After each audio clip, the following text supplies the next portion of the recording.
大家好，欢迎来到香芋味蕾。今天分享一道好吃的早餐美食——红薯糯米饼。首先准备这些食材，将红薯皮削掉，然后切成大片。切好后平铺在蒸屉上，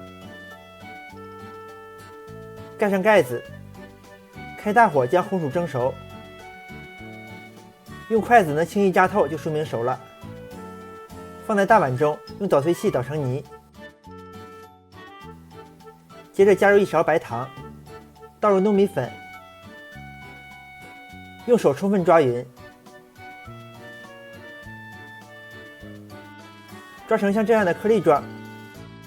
在碗中加入适量的温水，边倒边搅拌，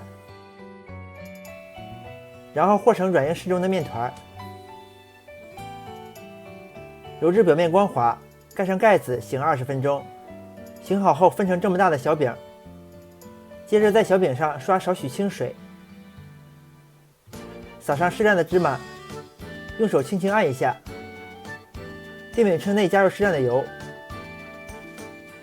用刷子平铺开，油热放入小饼，小饼之间留些空隙。煎的过程中一定要多翻面，防止煎糊。煎至两面金黄就可以出锅了。盛在盘中，香甜软糯的红薯糯米饼就可以开始享用了。想吃的快去试试吧！喜欢我的视频就加关注吧，谢谢您的支持，我们下期再见。